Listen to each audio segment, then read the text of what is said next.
Bab tentang orang yang memijak najis atau sesuatu yang kotor dengan kakinya.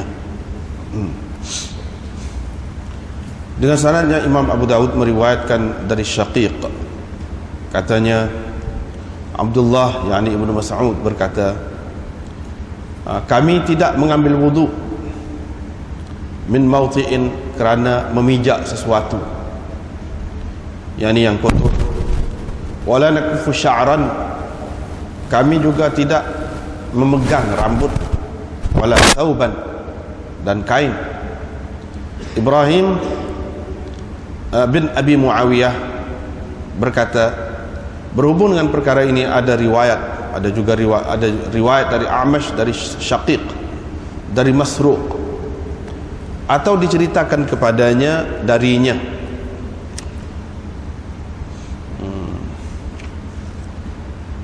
Diceritakan kepadanya darinya.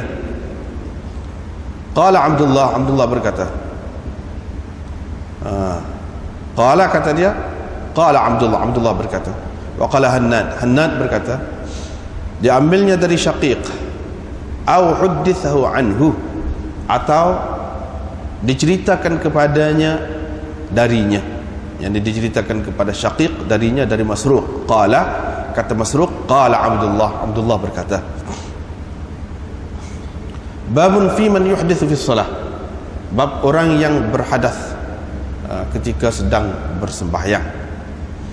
Dengan sanadnya Imam Abu Daud meriwayatkan dari Ali bin Talq, katanya Rasulullah sallallahu alaihi wasallam bersabda, apabila seseorang dari kamu terkentut fi shalah, ketika sedang bersembahyang, falyansarif falyatawadda atau walyatawadda, maka hendaklah dia berhenti dan mengambil air sembahyang serta mengulangi sembahyangnya itu, yakni sembahyang semula sembahyang. Babun fil madhi, bab tentang madhi. Dengan sanadnya Imam Abu Daud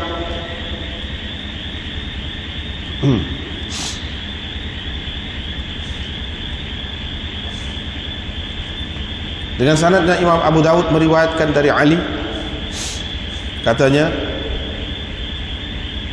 kuntu rajulan madza'an, aku adalah seorang yang selalu terkeluar air madhinya, kerana itu aku mandi sehingga pecah belakangku. Fadzakartu dzalika lin-nabi sallallahu alaihi wasallam, lalu aku menyebutkan perkara itu kepada Nabi sallallahu alaihi wasallam, atau disebutkan untuknya, disebutkan kepada Nabi sallallahu alaihi wasallam untuknya.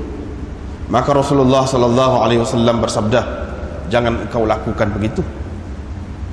Bila engkau nampak madhi, yakni bila engkau terkeluar air madhi, maka basuhlah zakarmu dan berwuduklah seperti wudukmu untuk sembahyang. Tetapi kalau fadhakhtal ma, engkau terpancut air, yakni air mani, faghtasil, barulah engkau mandi.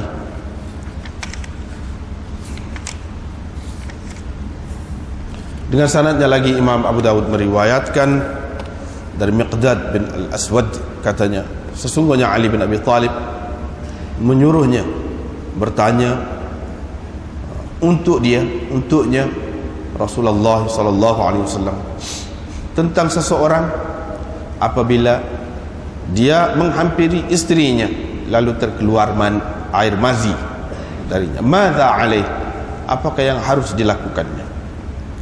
Kerana anaknya, yakni anak Rasulullah itu istri saya, kerana itulah saya malu untuk bertanya dia. Miqdad berkata, saya pun bertanya Rasulullah sallallahu alaihi wasallam tentang perkara tadi. Faqala, baginda bersabda, apabila seseorang dari kamu mengalami begitu, falyantadhih farjah, maka hendaklah dia membasuh farajnya, waliyatawadda wudu'ahu lis-shalah, hendaklah dia mengambil air sembahyang seperti air sembahyangnya untuk sembahyang. Ini satu lagi riwayat bahwa Ali bin Abi Thalib berkata kepada Miqdad, dan seterusnya perawi menyebutkan sama dengan makna hadis yang tersebut sebelum ini. Qala, kata perawi, fasa'alahu al-Miqdad, maka Miqdad bertanya Nabi sallallahu alaihi wasallam. Langsung Rasulullah sallallahu alaihi wasallam bersabda, hendaklah orang itu membasuh zakarnya dan dua dua batunya. Qala Abu Dawud, rawahu Thawri, hadis ini telah diriwayatkan oleh Thawri dan sekumpulan perawi dari Hisham, dari ayahnya, dari Miqdad, dari Ali, dari Nabi sallallahu alaihi wasallam. Ini lagi sanad lain lagi diriwayat daripada Ali bin Abi Thalib, katanya saya berkata kepada Miqdad, langsung perawi menyebutkan makna dia saja, makna serupa dengan tadi lah. Abu Dawud berkata, hadis ini juga telah diriwayatkan oleh Mufaddal bin Fadalah dan Ats-Tsawri, Ibnu Uyainah dari Hisham, dari ayahnya, dari Ali, dan Ibnu Ishaq meriwayatkannya dari Hisham bin Urwah, dari ayahnya, dari Miqdad, dari Nabi sallallahu alaihi wasallam. Tetapi dia tidak ada menyebutkan dalam hadisnya tentang dua batu tu. Seterusnya Imam Abu Dawud meriwayatkan dari Sahal bin Hunayf, katanya, aku mengalami kesukaran kerana air mazi, dan aku sering kali mandi kerananya. Setelah itu aku bertanya Rasulullah sallallahu alaihi wasallam tentang perkara tersebut, maka baginda menjawab, hanya memadai kepadamu kerana terkeluar air mazi itu wudu. Qultu, saya berkata, wahai Rasulullah, bagaimana dengan apa yang terkena kain saya? Bagaimana dengan air mazi yang terkena kain saya? Qala, Nabi sallallahu alaihi wasallam menjawab, memadai kepadamu mengambil secebok air lalu engkau basuh kainmu dengan air itu di tempat yang kau nampak terkena. Dengan sanadnya Imam Abu Dawud meriwayatkan dari Abdullah bin Sa'ad al-Ansari, katanya, saya telah bertanya Rasulullah sallallahu alaihi wasallam tentang perkara yang mewajibkan mandi dan tentang air yang keluar selepas air. Faqala dzalikal madhi, Nabi sallallahu alaihi wasallam menjawab, itulah madhi, dan setiap lelaki keluar air madhi. Fataghsilu min dzalika farjak, kerananya engkau perlu membasuh kemaluanmu dan dua batu wa tawadda wudu'aka lis-salah, dan berwuduklah seperti wudukmu untuk sembahyang. Lebih kurang itulah. Kemudian riwayat dari Haram bin Hakim dari pakciknya bahawa dia bertanya Rasulullah sallallahu alaihi wasallam, yang pakcik dia tu tadilah Abdullah bin Sa'ad al-Ansari, tentang apa yang halal kepadaku terhadap isteriku ketika dia sedang berhaid. Faqala, Nabi sallallahu alaihi wasallam menjawab, laka ma fawqal izar, engkau harus kepadamu apa yang di atas kain.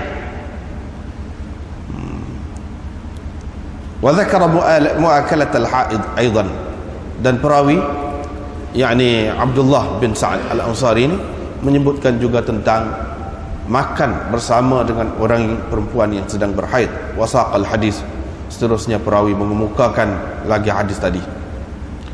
Diriwayatkan dari Mu'adz bin Jabal, katanya, saya telah bertanya Rasulullah sallallahu alaihi wasallam tentang apa yang halal kepada seseorang terhadap istrinya ketika dia sedang berhaid.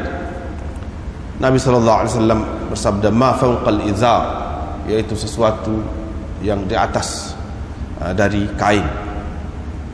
Wa ta'affuf an dzalika afdal, ini memelihara diri dari itu pun lebih afdal lagi. Qala Abu Dawud, wa laysa huwa bil qawi, tapi hadis ini Abu Dawud berkata tidak kuat. Babun fil iksal, ini bab tentang iksal. Dengan sanadnya Imam Abu Dawud meriwayatkan bahawa Sahal bin Sa'ad as-Sa'idi menceritakan sesungguhnya Ubay bin Ka'ab menceritakan kepadanya bahawasanya Rasulullah sallallahu alaihi wasallam telah menentukan begitu perkara itu sebagai kelonggaran, sebagai kemudahan untuk orang di permulaan Islam, kerana sedikitnya terdapat kain. Kemudian baginda menyuruh supaya mandi dan melarang dari berbuat begitu. Qala Abu Daud berkata, yani al-ma' min al-ma', masalah air kerana air. Dengan sanad yang Imam Abu Daud meriwayatkan dari Sahal bin Sa'ad, katanya Ubay bin Ka'ab menceritakan kepadaku bahawa fatwa yang selalu mereka berikan, yakni dulu, bahawa air, yakni mandi baru wajib minal ma', apabila terkeluar air, yakni air kerana air, yakni mandi baru wajib apabila terkeluar air mani. Itu adalah kelonggaran yang telah diberikan oleh Rasulullah sallallahu alaihi wasallam di permulaan Islam. Kemudian baginda menyuruh supaya mandi selepas itu. Dengan sanadnya Imam Abu Daud meriwayatkan dari Abu Hurairah dari Nabi sallallahu alaihi wasallam, sabdanya, apabila seseorang telah berada di antara dua cabang perempuan, di antara 4 cabang perempuan, dan dia telah melekatkan khitan dengan khitan, maka wajiblah mandi. Dengan sanadnya Imam Abu Daud meriwayatkan dari Abi Sa'id Al-Khudri bahwa Rasulullah sallallahu alaihi wasallam bersabda, al-ma'u minal ma', mandi wajib, mandi baru wajib apabila terkeluar air, yakni air mani. Wa kana Abu Salamah yaf'alu dzalik, Abu Salamah selalu melakukan begitu, yakni dulu.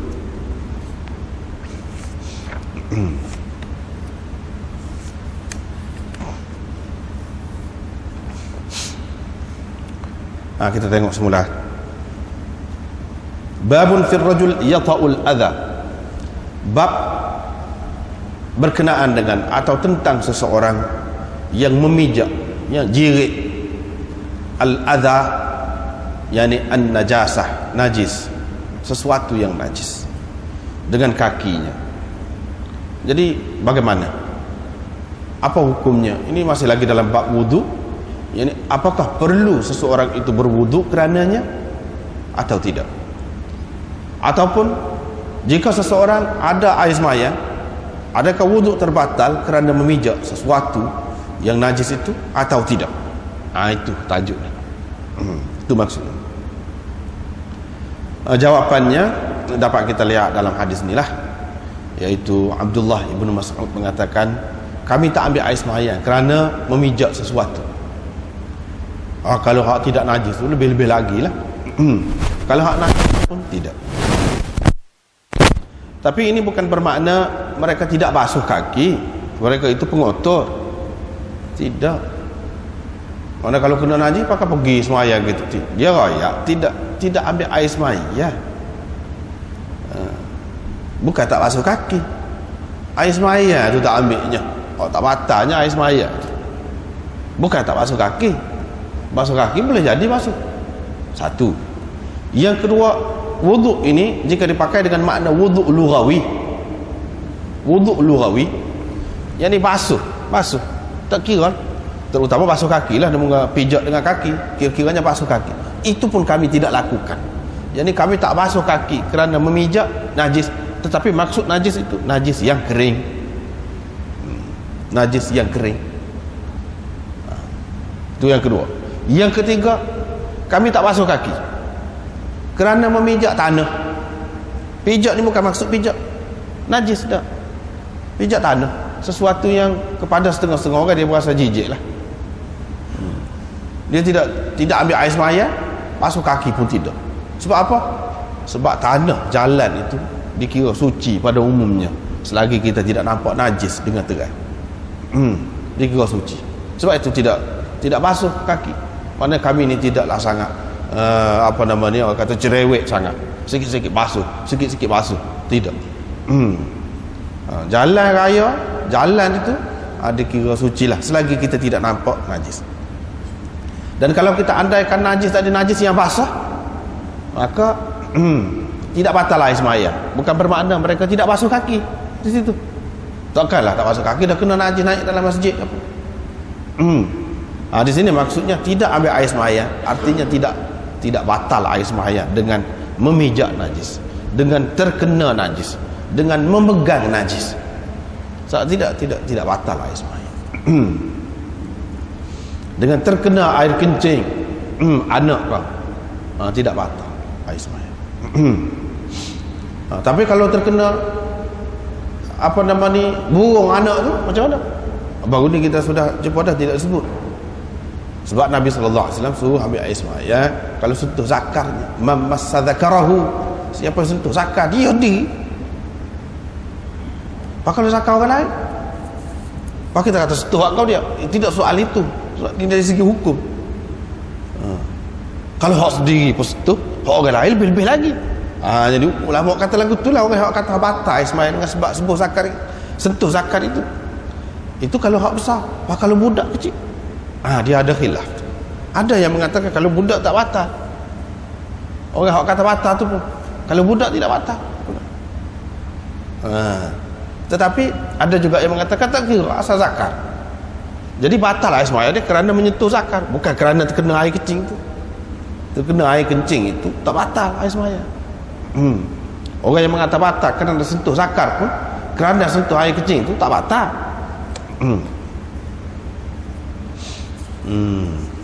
Itulah yang dimaksudkan. Hak lebih sesuainya, walaupun boleh belaka, tapi lebih sesuainya wuduk di sini maksud wuduk syar'i lah, wuduk hak maklum. Walaupun boleh juga kita nak kata wuduk dengan sini dengan makna wuduk lughawi, dengan makna basuh kaki saja. Sebab termasuk dalam wuduk juga tu. Sesuai juga dengan bab wuduk ni. Tetapi hak lebih dekat laginya kalau kita pakai wuduk ni dengan makna wuduk syar'i, iaitu air sembahyang lah, air sembahyang. Wala nakufu sya'ran, dan kami tidak memegang rambut. Tidak pegang rambut lah kawan. Ni maksudnya dalam sembahyang ni. Tidak pegang rambut ni dalam sembahyang. Nakufu, menahan rambut. Tahan ni dua cara. Tahan ni dua cara. Iaitu salah satu caranya bila kita nak sujud, nak rokok tu kita pegang. Tidak kata tangan ni letak di lutut kau, letak di lantai kau pada ketika sujud tu, tapi pegang rambut. Duduk pegang rambut. Pegang sini kau, kemas sini. Itu satu makna. Kami tidak buat gitu. Yang kedua, makna kami tidak ikat rambut. Rambut sahabat-sahabat ni panjang kebanyakannya. Panjang, dia tidak ikat. Dia tidak jalin ke rambut dia, ataupun dia tidak ikatlah dengan sesuatu, tidak ikat ketika sembahyang tu. Mungkin pada ketika-ketika lain dia ikat. Dia ikat. Tetapi pada ketika sembahyang tu tidak. Itu makna la nakuffu sya'ran. Tapi hal ni tidak ada kena-mengena secara langsung lah dengan bab kita ni. Sebab bab kita ni cara air sembahyang. Tapi oleh kerana dalam hadis ni ada sebut juga, benda ni disebutlah. Mana tak pegang rambut. Sebab apa? Dalam hadis yang lain banyak sekali tersebut, iaitu setiap anggota, setiap bahagian dari tubuh kita ni mahu sujud juga. Bukan tangan kita, dahi kita saja nak sujud, tapi rambut kita pun biar dia sujud. Itu makna la nakuffu sya'ran. Dengan sebab itu setengah-setengah ulama dia kata sebab tu dari segi hadis ni, berdasarkan hadis ni dia faham umum gitulah. Molek je tak pakai kepiah pun, dia kata tak pakai serban pun sembahyang. Sebab tu kita tengok ramai di negara-negara Arab dia sembahyang dia tak pakai. Dia tak pakai. Sebab apa? Itu satu bentuk menahan rambut juga. Apabila kita pakai, jadi rambut tu tak boleh rebah. Tak boleh rebah. Cumanya ulama yang mengatakan pakai serban atau pakai kopiah tu molek, sebab dia takut apa? Dia takut tertutup dahi. Salah satu. Kalau rambut tu panjang, terutama setengah-setengah rambut orang tu dia jenis menutup ni. Kalau panjang dia jenis menutup, rebahlah ke depan, bukanlah ke belakang. Setengah-setengah orang tu rambut dia memang tak apa. Apalagi kalau rambut dia tak ada. Dia rambut dia tak ada, misalnya kita kata sulah, kalau kita kata lagilah tak ada timbul masalah nak tutup dahi itu. Tapi setengah-setengah orang dia rambut dia tu rebah ke depan. Kalau menutup dahi itu tak boleh. Dengan sebab itu ulama mengatakan kena pakai sesuatu. Kena pakai sesuatu. Tahan ni maksudnya tahan sampai tidak batal sembahyang kita, sah sembahyang kita. Tu lagu tu tak apa, apatah lagi Nabi SAW sendiri pun pakai serban. Ataupun sokok, maknanya ketika dia sembahyang dia pakai. Jadi kita nak kata itu menyalahi sunnah tak tepat. Pakai kedua-duanya boleh. Nak pakai tak apa, tak pakai tak apa. Tetapi kena jagalah, jangan tertutup. Kalau tertutup sikit, misalnya sebahagian ni kena, tak apa dah, asal kena. Tapi kalau mengikut mazhab Hanafi, kalau tertutup belakang pun tak apa, asal kena hidung, sebab dia kira sebahagian daripada muka. Sebab tu orang dia pakai serban sini tutup habis, suka kening, jadi macam tak ada langsung, tapi dia semayang begitu. Kita tak faham cara mazhab dia, kita kata tak sah lah semayang dia. Itu cara dia, tak apa, mengikut dia lah. Walaupun dia pun kata kurang molek juga, tapi dari segi sah tu sah, tapi mengikut jumhur ulama tak sah kalau tak kena. Tak kira lah dengan serban kau yang tertutup tu, dengan rambut kau, dengan kepiah kau, tak kira, tak boleh tertutup dahi. Sebab dia kena sujud. Dan ini tidak termasuk dalam pakai serban atau pakai kepiah, tidak termasuk dalam tidak menahan rambut. Nabi SAW larang, tak termasuk. Sebab ini ada masalah dia, kebaikan dia, iaitu menjaga rambut daripada menutupi dahi. Tetapi kalau rambut seseorang itu tidak menutupi dahi dia, dia tak pakai pun tak apa. Wala thauban, dan tidak juga kami menahan kain. Tahan kain lagu mana? Mana pakai kain itu kecil sangat kau, ataupun kain itu kain tidak berjahit di tengah dia ni, kain yang tidak berjahit di tengah. Apabila terbuka oleh kerana sempit tu duduk pegang kain, kira duduk pegang kain. Sebab apa? Ini semua menghilangkan khusyuk. Kita tidak dapat menumpukan perhatian kepada sembahyang kita tu.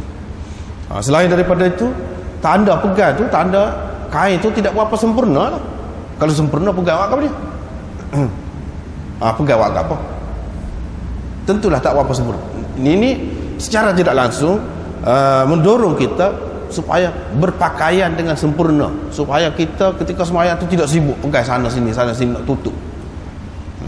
Secara tidak langsung dia tak boleh pegang kain. Adapun kalau orang tu pegang kain ketika nak sujud, kerana dia jadi ketat seluar dia ataupun kain dia pegang akak sikit, tu tak apa, tu tak termasuk dalam ni. Ni pegang terus ni, mana ketika sujud tu sebelah dia letak tangan, tidak dua belah. Tu. Ataupun pada ketika rokok tu duduk pegang sebelah yang letak atas lutut. Hak tu yang dilarangnya. Lepas tu ini masalah riwayat sajalah. Syaqiq meriwayatkan dari Masruq au huddithahu anhu, ataupun diceritakan kepadanya, kepada Syaqiq dari Masruq.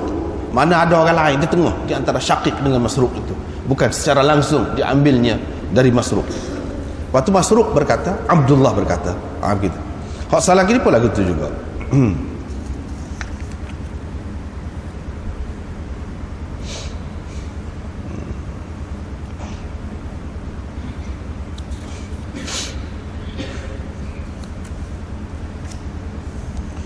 Babun fi man yuhdithu fi shalah. Ini bab tentang orang yang berhadas ketika sedang sembahyang. Ini kita kena ingat semua, Abu Daud ini maksud kitab dia. Dalam bab sunan dia ni, dalam bab fiqh ni, tujuan dia ialah nak menyatakan dalil bagi masing-masing ulama yang khilaf, yang berbeza pendapat. Biasanya dia akan buat mari hadis yang mana dia terima hak tu, yang merupakan mazhab dia, pegangan dia. Hak lain dia tak mari. Tetapi dia sebut juga tu, maknanya ada khilaf, dan orang lain ada dalil dia sendiri, cuma dia tak kemuka. Ada kalanya dia kemuka juga, seperti yang kita telah lihat dalam bab-bab yang lepas. Ini bab tentang orang yang berhadas ketika sedang bersembahyang. Apa dia nak buat? Ini riwayat dari Ali bin Talq, katanya Rasulullah SAW bersabda, idza fasa ahadukum, apabila terkentut tapi tidak bunyi, itu makna fasa. Kalau bunyi itu darata, durat. Apabila terkentut seseorang dari kamu ketika sedang bersembahyang, maka hendaklah dia berhenti bersembahyang dan berwudu dan mengulangi sembahyang itu, sembahyang semula. So jadi hak marah. Sebab apa? Hak ni bagi dia hak sahih. Dan hak ni hak kuat pegangan dia. Bagi dia hak ni lebih kuat. Tetapi secara tidak langsung apabila dia mari bab ni, lepas tu dia mari hadis ni, dia nak isyarat ada orang lain kata lagu lain pula. Dan dia ada dalil dia sendiri. Itu cara Abu Daud ni. Masing-masing pengarang kitab ni dia ada maksud dia sendiri.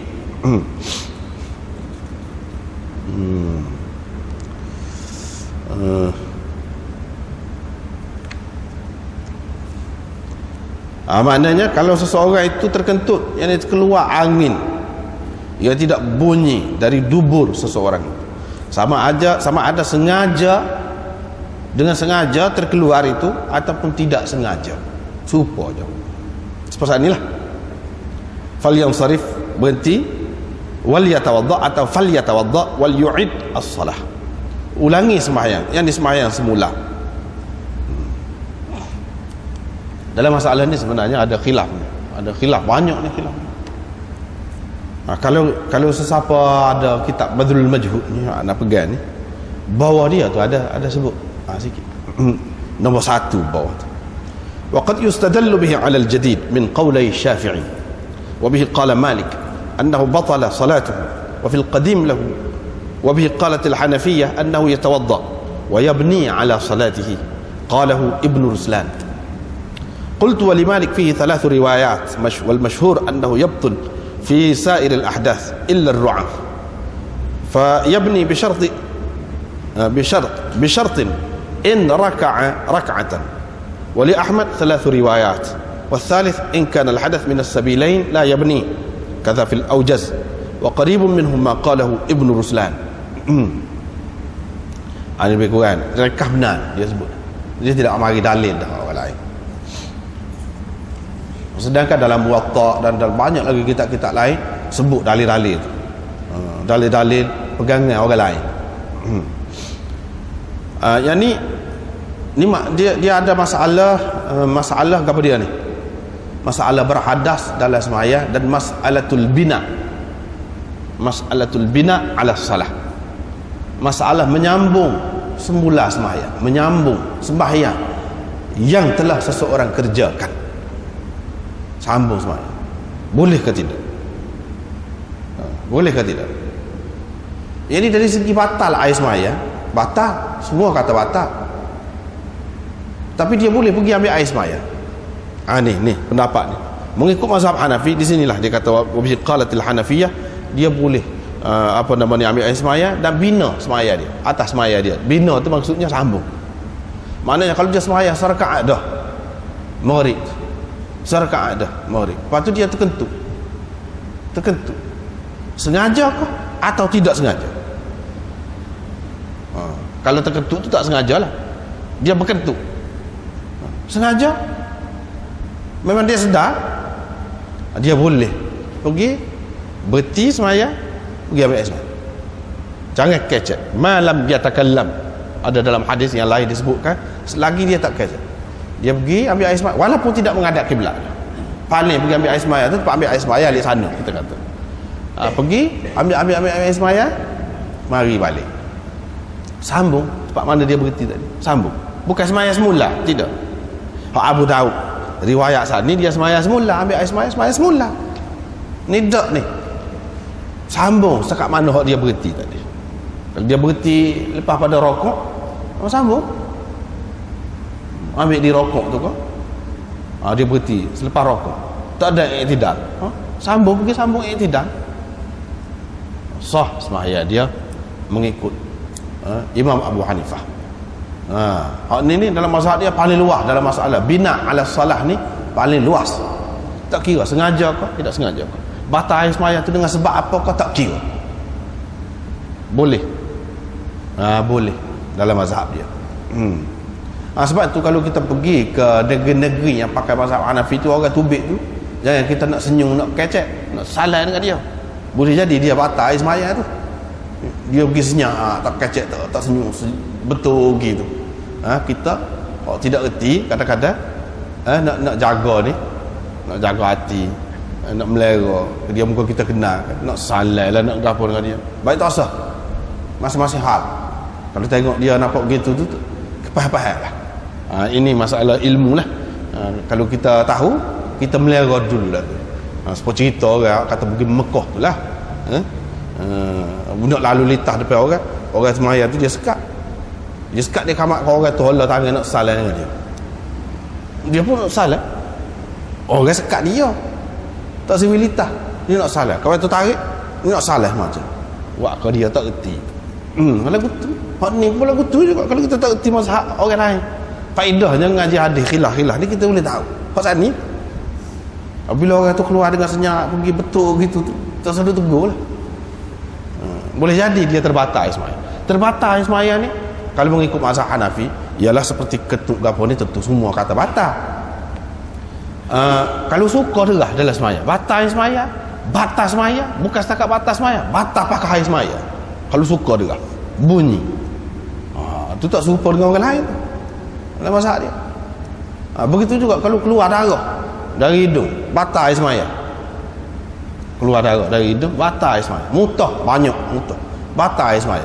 Tetapi kalau mutah, semaya saat ni pergi mutah, lepas tu sambung balik, boleh. Sekat mana hak berhenti tu 2 rakaat ada, nak sambung yang ketiga lah, boleh. Itu cara dia. Dan ada hadis, cuma Abu Daud tak mari. Dia mari hak dia kena. Hak bagi dia kuat. Hak ni lebih jelas. Di sini disebutkan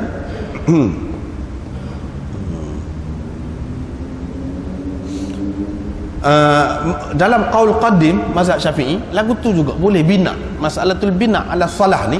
Dalam mazhab Syafi'i pun ada juga, tapi mengikut qaul qadim Imam Syafi'i. Yang ni boleh sambung-sambung semaya, lagu tu boleh.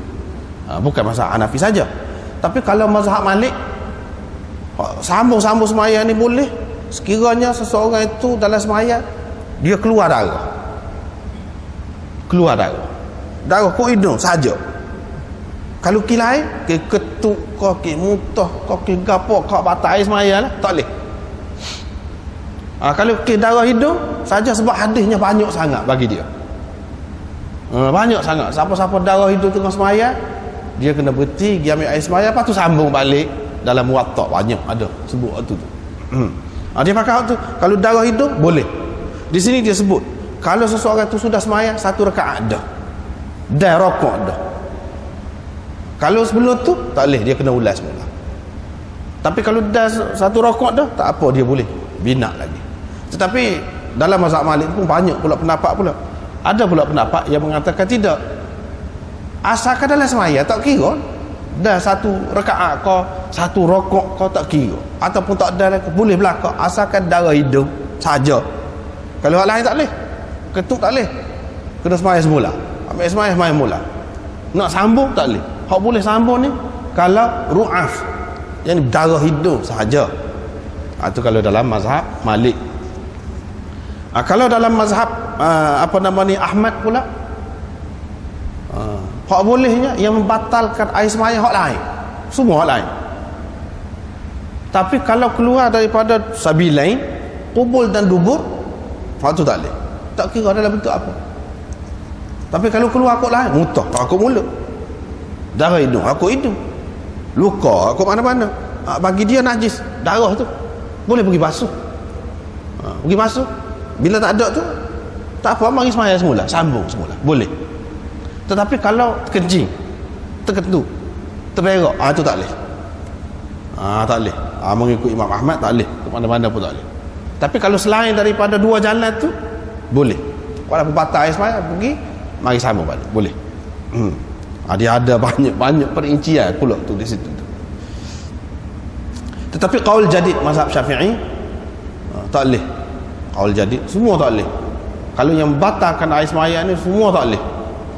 Nak sambung lagu tu, kena ambil air semaya semula, walaupun sudah rakaat akhir dah pun, walaupun sudah tahiyat akhir, sebelum bui salam, tak bui salam lagi, semaya semula, tak boleh.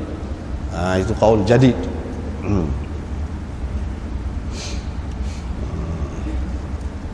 Itulah masalahnya. Jadi Imam Abu Daud mari sah hadis ni. Sebab apa? Hak ni bagi dia ni pegangan dia. Begitulah. Sebab itu dalam kitab ni dia Hanafi, dia kata al-amru bi i'adatis salah idza ta'ammada al-hadath mahmulun 'ala al-wujub. Perintah Nabi SAW suruh ulangi sembahyang itu kalau seseorang itu sengaja berhadas tu dengan sengaja. Kentut tu memang dia berkentut, bukan terkentut. Dia sengaja. Memang dia wajib. Perintah ni wajib, mesti dia kena ulangi sembahyang. Wa amma idza sabaqahul hadath, adapun kalau seseorang itu berlaku hadas dengan tidak sengaja, fa mahmulun 'ala al-istihbab wa ikhtiyaril afdal, maka ini dipakai dengan arti eloklah dan moleklah kita ulangi semula. Itu bukan makna wajib. Bukan makna wajib. Kalau tidak sengaja. Kalau tidak sengaja. Kalau sengaja maknanya wajib kena ambil air sembahyang. Wajib kena ambil air sembahyang. Lepas tu nak sambung, itu khilaf lagi di kalangan dia. Khilaf lagi. Tapi kalau sembahyang semula itu lagi baguslah. Bagi dia pun kalau sembahyang semula untuk mengelak khilaf ni tak usah sambung lah. Tak usah sambung. Kalau memang dengan sengaja batal air sembahyang tu. Ketuk tadi dengan sengaja, maka ulang sembahyang tu perintah itu wajib. Dia kata. Tapi kalau dia tidak sengaja, ulang sembahyang tu bukan wajib. Kalau ulang semula, sembahyang semula, itu molek saja, bukan makna wajib. Mana kalau seseorang itu pergi sambung pun tak apa.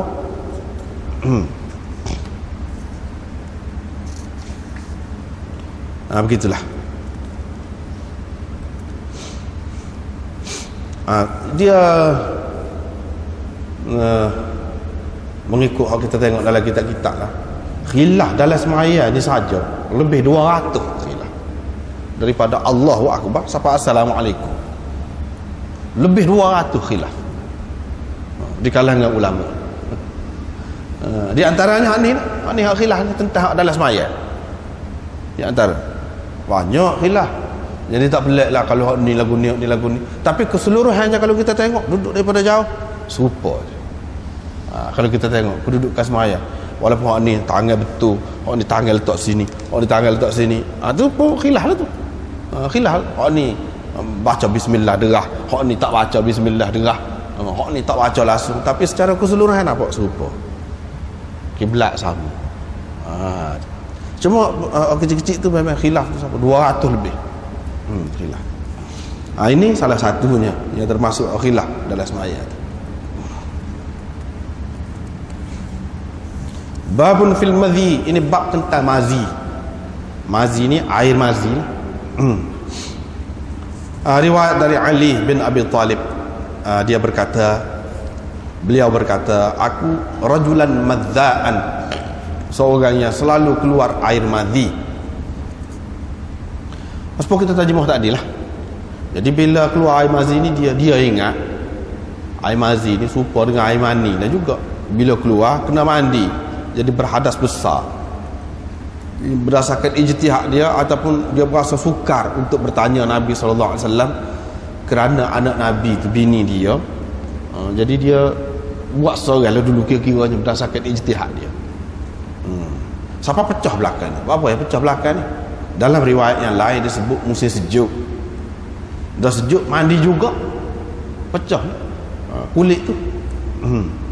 Lepas pada tu baru sebut kepada Nabi SAW. Di sini disebut kepada Nabi. Dalam riwayat satu lagi Imam Abu Daud juga mari, dia suruh Miqdad tanya.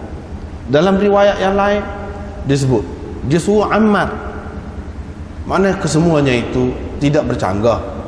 Di antara satu sama lain tidak bercanggah. Maknanya pernah dia suruh Miqdad tanya, dia suruh Ammar tanya, dia tanya sendiri. Boleh berlaku.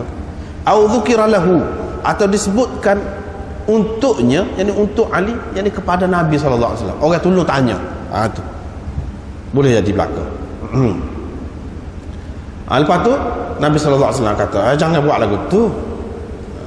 Tak usah buat lagu tu lah, susah.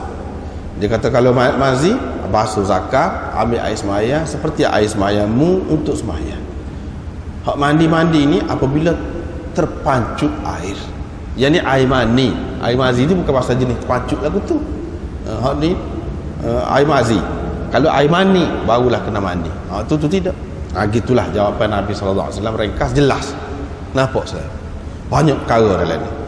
Yang pertamanya disebutkan di sini, kuntu rajulan madzaan. Aku seorangnya banyak ataupun selalu keluar air mazi. Bila selalu keluar air mazi ni, ramalah buat kesimpulan. Cara dia sendirilah dengan fikiran dia sendiri. Sehingga timbul-timbul sampai ketukar Ali. Mari tempat kita ni dah. Sebab apa tu? Pasal kuat nafsu itulah yang jadi keluar air mazi tu. Apa yang kuat nafsu tu? Ada tukar dia tu. Ni buah khurafat karut ni. Buah khurafat karut tak tahu mari mana. Jadi ada tu asas sila. Tukar. Banyak lagi. Jadi katanya ni hak karut lah. Cerita hak karut. Lepas pada tu bila dah Sayyidina Ali ni kuat sangat, Fatimah tak tahan lah kira-kira. Ada juga cerita. Dia pun pergi mengadu kepada Nabi SAW. Nabi pun tanya. Dia lepas makan dia tak colek gigi. Colek lepas kamu colek sedia kau dia. Sedia kayu kau apa-apa. Lepas pada ni ambil kemucu. Buat hak tu untuk dia colek gigi. Apabila buat gitu memang ternyata kurang nafsu dia. Kurang nafsu. Kira-kira aja mengikut cerita tu, Fatimah ni pun kuat juga. Sebab itulah dia kait macam-macam. Sebab itulah Sayyidina Ali tidak nikah ramai pada Fatimah SAW. Moga dia ada kacik Fatimah.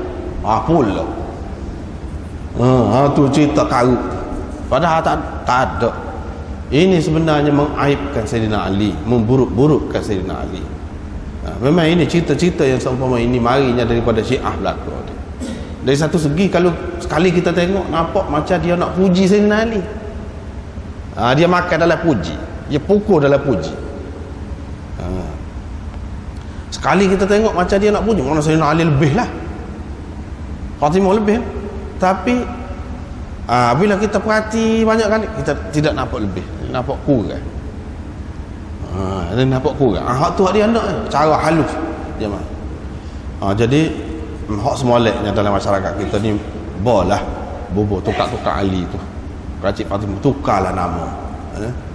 Nabi SAW suruh tukar dan dia pun tukar. Tak molek tu nama orang, kau nama gapo-gapo pun dia tukar. Apa ditahi itik gapo semua tu tak sah lah. Bubuh lagu tu tukar lah. Mata buruk lah, buat kembang nak makan. Padahalnya benda sedap. Jadi dia tukar lah molek. Tak sah bubuh lagu-lagu tu. Sebenarnya kalau kita tengok dalam riwayat yang lain, dia penyakit. Ada orang penyakit selalu keluar air mazi. Ada orang bukan setakat air mazi, air mani pun keluar. Air mani pun keluar dalam keadaan biasa. Penyakit. Bukan masalah kuat nafsu apa. Dah biasa je. Patutnya dah kita kata dah kuat nafsu, dia boleh menikah dengan orang lain. Sebab orang lain menikah ramai berlaku apa dia tak menikah. Jadi kenyayang pula lah kita kata.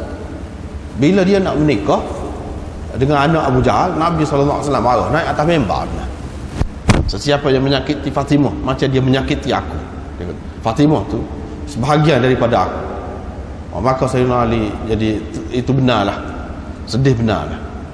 Jadi kalau kita mengambil kira Sayyidina Ali pernah nak nikah, Nabi SAW tak bui. Apa tak bui? Dia dah orang kuat gitu mah. Jadi kenyayang pula tak tahan. Biar menikah lah kita kata. Dah orang lain menikah. Apa dia tak boleh nikah? Jadi kemuskilan begitu pula. Sebenarnya tak ada semua cerita tu tak ada. Yang Nabi SAW tak bagi tu bukan kerana apa? Kerana anak Abu Jahal. Anak Abu Jahal. Supaya tak boleh menikah adik-beradik. Tak boleh menikah adik-beradik kan? Dalam satu masa kita berkahwin dengan perempuan tu dengan adik-beradik dia. Tak boleh. Dalam satu masa. Sebab apa? Dia akan jadi kecoh. Adik-beradik dia sangat dalam kesal dia tu. Jadi kalau orang lain-lain beza.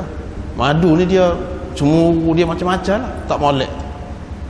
Lepas kalau adik-beradik duduk sakit hati kepada sama-sama adik-beradik. Tak molek. Sebab itu tak boleh mak saudara, adik-beradik ke apa. Itu sebabnya. Begitu juga musuh. Anak Nabi dengan anak musuh. Itu tidak sesuai tu. Dia banyak perkara boleh timbul tu.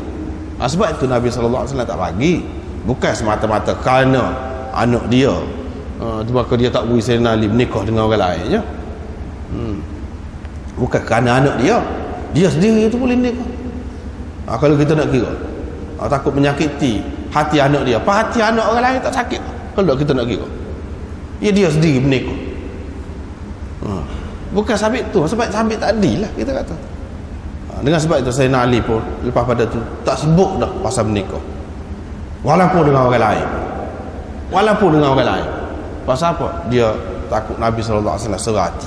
Dia sangat-sangat jaga hati Nabi SAW. Walaupun asal ceritanya tu, tapi lepas pada tu tak saja nikah, kecuali lepas Fatimah mati barulah menikah. Lepas tu nikah ramah lah, tua dah lah nikah ramah. Tapi di peringkat permulaan ada seorang Fatimah. Puak-puak ni dia kata ni menunjukkan Fatimah tu kuat. Pasal apa? Dia ada kacik Fatimah. Kuat tu pula pergi. Padahalnya tak nyabik tu. Itu sebab perkara. Faja'altu aghtasil hatta tashaqqaqa zahri. Ini perbuatan Sayyidina Ali. Menunjukkan Sayyidina Ali serupa dengan sahabat-sahabat yang lain. Maknanya dia menimba ilmu, mengambil ilmu, apa-apa pun berpandu ke hak Nabi SAW. Hak dia sendiri tak jadi. Serupa dengan orang lain, sahabat-sahabat lain. Tidak kata kalau hak Sayyidina Ali tak betul selalu pendapat dia. Belum Nabi cerita lagi betul pendapat dia. Tidak. Itu fahaman orang lain lah. Fahaman kita tidak lagu tu.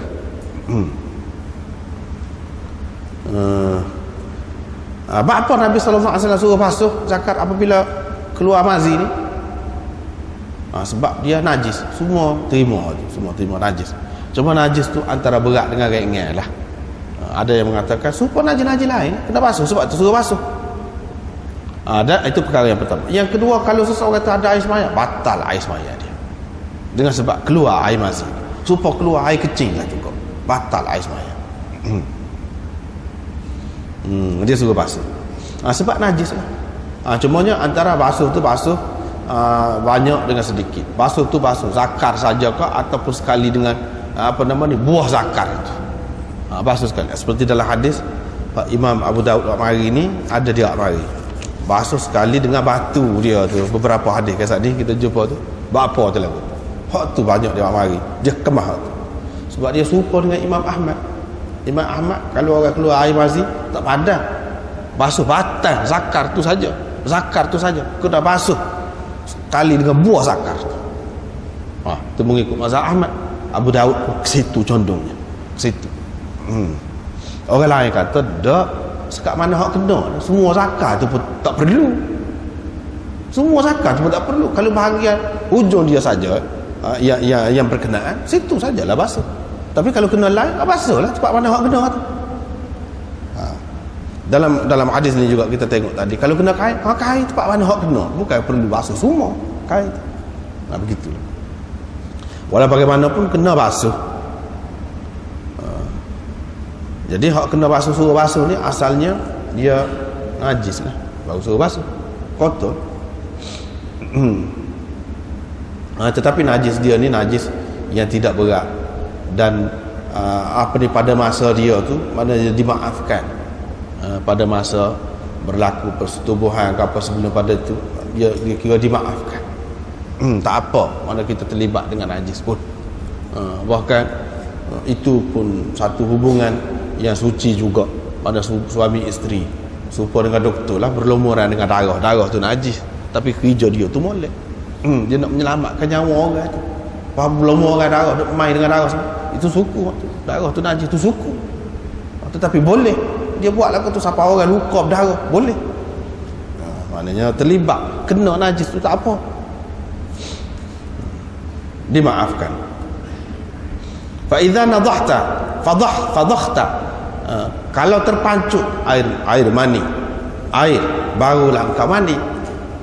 Maksudnya hak jenis terpancut ni air apa? Bukan air mazi, tentu dah tidak air mazi, iaitu air mani. Apabila terpancut baru engkau mandi. Sinilah salah satu pegangan Imam Abu Hanifah pula. Dia kata kalau air mani pun kalau tidak terpancut keluar, tidak wajib mandi. Orang lain kata kalau air mani tak kira terpacut ke tidak terpacut ke, wajib mandi. Wajib mandi.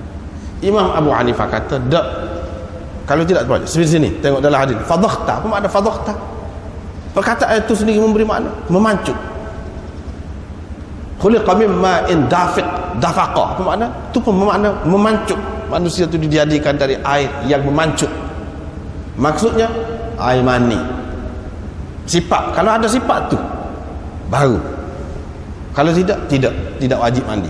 Nak mandi tu boleh, nak mandi tu, tapi tidak wajib. Imam Malik pula kata kalau orang tu sakit, beser air mani. Misalnya kita kata keluar semua, tidak wajib mandi. Sebab wajib mandi ni apabila keluar secara biasa, dengan cara sihat, dalam keadaan sihat wal afiat. Begitu juga kalau dia beser air kencing, tak batal air sembahyang. Mengikut Imam Malik, tak batal air sembahyang. Nak sembahyang berapa kali pun tak payah ambil air sembahyang mula. Sebab apa? Kalau dia ambil air sembahyang pun dia akan keluar juga. Orang lain kata keluar tu syukur, tu tak apalah. Sebelum pada nak sembahyang tu ambil air sembahyang, basuh ambil air sembahyang, lepas tu usahalah dengan apa cara, dengan cara ikat ke apa ke, kita kata sembahyang. Imam Malik kata tak payah. Kalau kena kain, kain tak najis. Pasal apa? Pasal air kencing tadi keluar bukan dalam keadaan biasa, sebagai penyakit tu. Bila penyakit tak apa, dimaafkan. Itu mazhab Malik.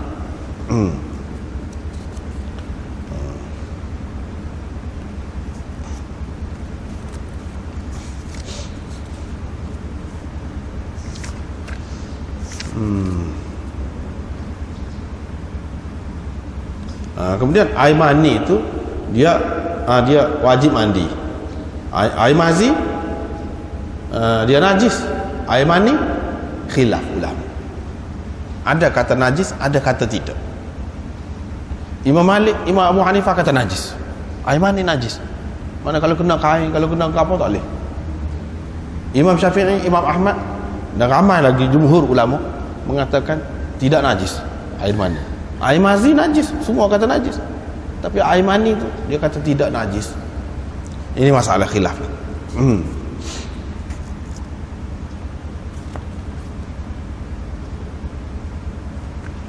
Tidak nak bincang panjang lagi itulah. Seterusnya ada Miqdad ni pula. Sayyidina Ali suruh dia tanya Rasulullah tentang orang yang apabila menghampiri isteri dia keluar mazi, lepas tu dia kena buat gerana. Sebab dia kata moga bini dia tu anak Nabi SAW, jadi aku malulah nak tanya. Miqdad pun tanya. Jadi jawabnya seperti tadi lah juga. Hadis ini memberi pengajaran kepada kita bahawa cara sahabatnya lagu mana. Depan mana biar kita ni beradab. Depan orang-orang tertentu kita kecek lagu ni, depan orang-orang ni kita tak kecek lagu tu. Depan tok tua kita tak kecek benda-benda berkait dengan anak dia, dengan apa, lagu tu. Adab, dari segi adab. Kalau nak kira dari segi hukum boleh tanya apa-apanya, tetapi adab, jaga adab.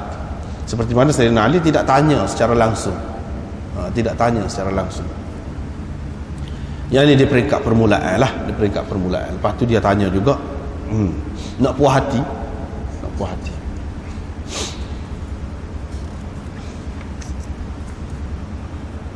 Lepas tu dia mari ni liyaghsil dzakarahu wa unthayai, ada tambahan itu. Qala Abu Dawud, hak lagu ni riwayat dari Miqdad dari Ali ni diriwayatkan oleh Thawri dan jama'atun an Hisham an Abi. Lagu saat ni bukan Zuhair saja yang meriwayatkan dari Hisham lagu tu, ada tambahan wa unthayai, dan dua buah zakar dia tu, batu kemaluan dia tu pun kena basuh juga. Imam Abu Dawud marah ni seperti yang anda sebut tadi lah. Sebab itulah orang kata dia ni mazhab Hanbali. Sebab dia ni mazhab Hanbali, banyak sangat pendapat dia ni serupa dengan Imam Ahmad, termasuklah hak ni. Kalau hak Allah Imam Ahmad tu dia amal. Walaupun orang lain bantah dia tak kira, memang lagu tu. Ada mazhab dia begitu.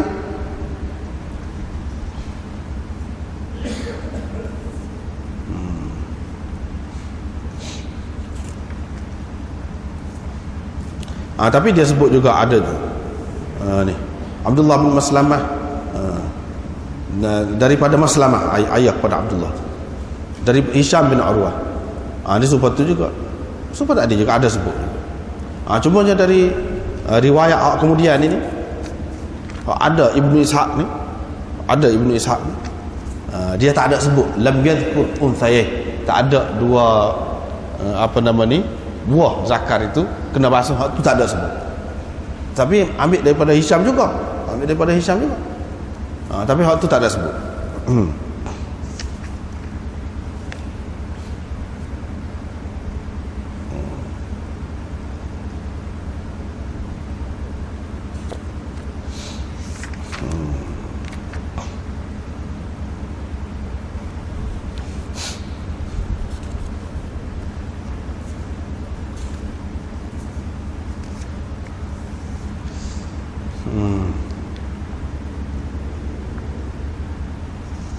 Lepas tu riwayat Sahal bin Hunayf ini adalah seorang yang dipersaudarakan oleh Nabi sallallahu alaihi wasallam dengan Sayyidina Ali. Sayyidina Ali inilah hak sebenarnya, hak betulnya. Dalam kitab mana-mana pun, dalam kitab ni pun dia sebut lagu tu juga, akha Rasulullah sallallahu alaihi wasallam bainahu wa bain Ali. Dia sebut dalam kitab-kitab lain pun sebut lagu tu belakang. Tapi riwayat Ibnu Ishaq dia kata Nabi sallallahu alaihi wasallam persaudarakan Sayyidina Ali itu dengan diri dia sendiri. Itu tak betul. Hak betulnya Nabi sallallahu alaihi wasallam mempersaudarakan Ali dengan Sahal. Sahal ini Sahal bin Hunayf. Ini adik-beradik berdasarkan muakhah antara Muhajirin dan Ansar yang telah dijalinkan oleh Nabi sallallahu alaihi wasallam selepas hijrah. Sahal bin Hunayf ni dia rapat lah dengan Sayyidina Ali. Dengan sebab itu dalam peperangan, dalam apa, dia duduk balik Sayyidina Ali. Sebab dia ni kira adik-beradik lah Nabi sallallahu alaihi wasallam pertemukan. Dia kata qala kuntu alqa minal madhi syiddah, aku mengalami kesukaran kerana mazi ni. Lepas tu dia sebut tu jugalah. Cumanya Nabi sallallahu alaihi wasallam kata kepada engkau, memadai kepadamu wuduk saja, tak payah mandi lah betul. Lepas tu dia tanya bagaimana kalau hak kena kain, ambil sejabuk air, lepas tu basuh, begitu je lah. Artinya hadis ini menunjukkan tidak beratlah najis dia tu, sekadar tu saja. Macam nadhu baulil ghulam, kanak-kanak yang kurang umurnya dari 2 tahun dan tidak makan selain daripada susu ibu dia, waktu tu boleh cuah air gitu, mengikut riwayat ini. Dan Imam Ahmad dalam salah satu riwayatnya berpendapat begitulah. Tetapi orang lain tak setuju. Makna basuh disebut nadh di sini dengan makna basuh biasa, tidak seperti basuh seperti air kencing kanak-kanak tu, kanak-kanak lelaki tu tidak lagu tu. Dengan sebab itulah Ibnul Arabi tak setuju ni. Dalam kitab ni dia sebut, wa qala Ibnul Arabi hadha hadithun tafarrada bihi Ibnu Ishaq fa kaifa sahhahu at-Tirmidzi. Ibnul Arabi dalam syarah kepada Sunan Tirmidzi itu namanya Aridatul Ahwazi. Dia kata ni hadis ni Ibnu Ishaq sorang riwayat lagu tu nya, kata dia. Bagaimana Tirmidzi boleh kata sahih? Sedangkan kalau Ibnu Ishaq sorang tak boleh jadi sahih mana-mana pun.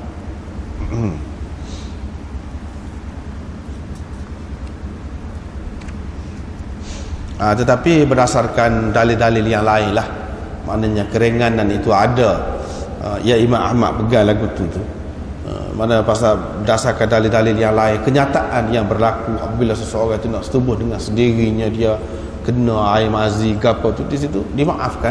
Maknanya ini ringan, tidaklah berat seperti najis yang lain. Kalau kata najis pun dari situlah dia fahamnya, daripada situ tidak sabit Ibnu Ishaq tu.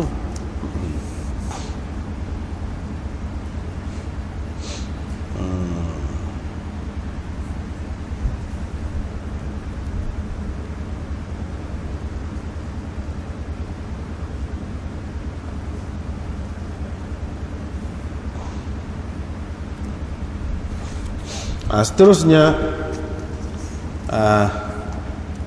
riwayat dari ni Abdullah bin Sa'ad al-Ansari dia bertanya Rasulullah sallallahu alaihi wasallam tentang perkara yang mewajibkan mandi dan tentang air yang keluar selepas air.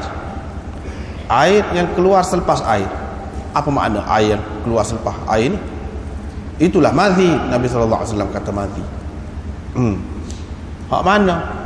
Mana selepas air kecil. Setengah ulama kata air yang keluar selepas air ni selepas air kecil. Air kecil dulu keluar, lepas tu keluar air pula. Ulama lain bantah itu wadi orang panggil, bukan madhi. Hak tu wadi.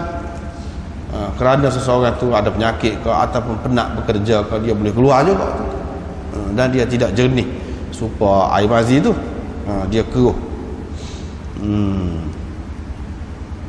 Hak tu wadi. Hak ni maksud ni al-ma' anil ma' yakunu ba'dal ma'.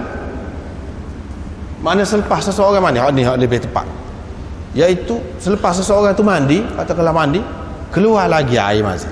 Hak keluar selepas mandi tu, selepas guna air gapo orang panggil. Nabi sallallahu alaihi wasallam kata itu air madhi, bukan air mandi. Sebab air mandi ni dia keluar sekaligus begitu je. Lepas tu dia tidak belecer, tidak lagu tu berpanjangan. Hak keluar selepas tu, selepas mandi tu ada lagi keluar, itu air madhi namanya. Apabila air madhi, hukumnya tidak kena mandi pula lah. Sebab dia tidak jadi berhadas besar, cuma berhadas kecil. Berhadas kecil kena ambil air semaya. Kalau dia sudah ambil air semaya dah tadi, batal lah air semaya tu. Lepas tu kena basuh lah tempat mana keluar, gitu mana sehingga tidak keluar. Itu tidak mewajibkan mandi. Nak cerita di sini, kalau keluar lah kata kena mandi pula, tidak. Tidak. Yang mewajibkan mandi ialah apabila keluar air mani, dan ini bukan air mani, air yang keluar selepas air, yakni air yang keluar selepas seseorang itu mandi, masih lagi keluar, itu madhi lagi. Wa kullu fahlin yamdhi.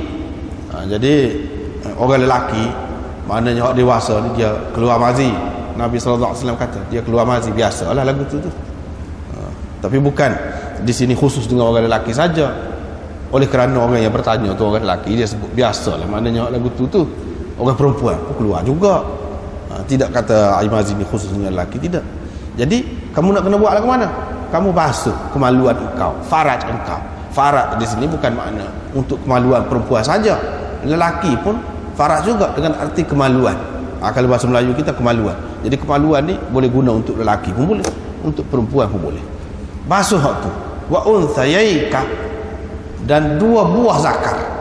Tengok dia ayat tu. Hak tu pun kena basuh juga. Wa tawadda wudu'aka lis-salah. Apa dia bubuh wudu' akal lis-salah tu? Takut-takut kita faham wudu' ni wudu' lughawi, yang ni sekadar basuh gitu saja. Tak, kena ambil air semaya seperti air semaya untuk semaya. Hak kita panggil dalam bahasa Melayu air semaya.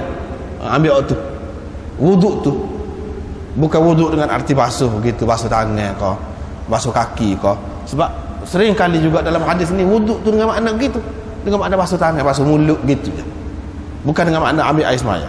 Dengan sebab wuduk ni ada dua makna tadi, maka disebutkan di sini dengan jelas, tak ada kemungkinan lain lah, iaitu wuduk ni wuduk seperti untuk semaya. Artinya batal lah air semaya kalau kita sudah ambil dah tadi. Biasanya kalau ambil air semaya mengikut tertib Nabi SAW ajarnya, ambil air semaya dulu, lepas tu baru mandi junub. Katakanlah lepas mandi tu keluar batal lah air semaya tadi.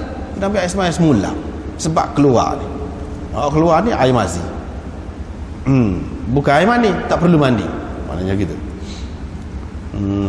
Seterusnya riwayat dari tadi juga Abdullah bin Sa'ad al-Ansari, dia kata, apakah yang halal kepada saya terhadap isteri ketika dia mari kotor? Apa yang halal? Nabi SAW kata, hak di atas kain. Hak di atas kain itu apa maksudnya? Semua bahagian. Hadis ni tidak jelas, bukan tempat dia lagi, bukan tempat khusus lagi. Di atas kain itu maknanya kalau di bahagian antara pusat dan lutut pun kalau atas kain tak apa. Kalau bahagian lain tu lebih-lebih lagi dah tak apanya. Kalau tidak atas kain pun tak apa, kalau di bahagian lain tu antara pusat dengan lutut ini, yang dimaksudkan di atas kain tu hak boleh tu. Maknanya kalau tidak di atas kain, tidak berlapik, tak boleh lah. Tak boleh. Ma fauqal izar.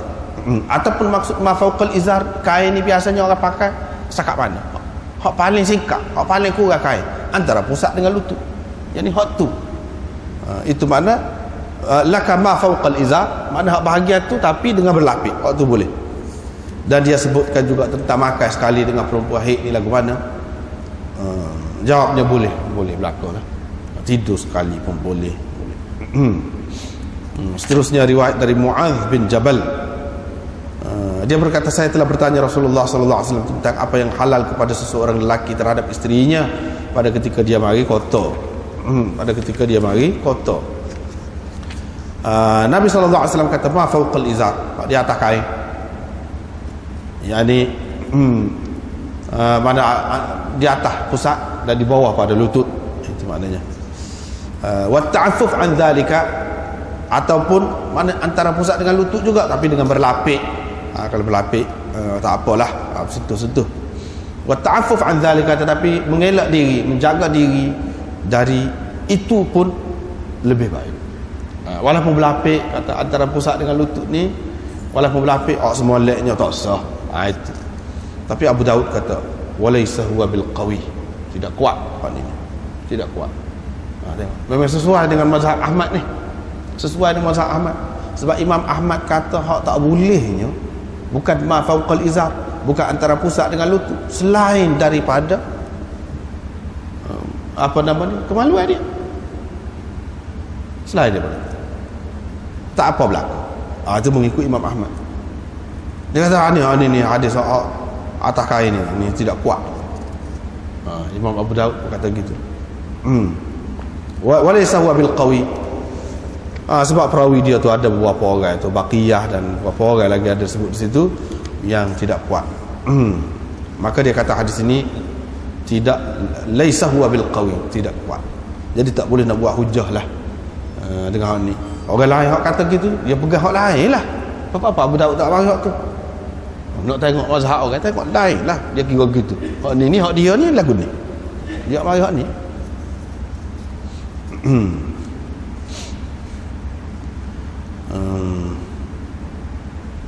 Sebab dia kira hak sebenarnya yang menyebabkan tak boleh tu, kalau ada hadis pun sebut antara pusat dengan lutut, tu sebab takut jadi melarat, takut jadi termasuk dalam Nabi sallallahu alaihi wasallam kata siapa-siapa duduk kindak-kindak, kata dekat kawasan larangan, boleh jadi dia termasuk dalam boleh jadi termasuk.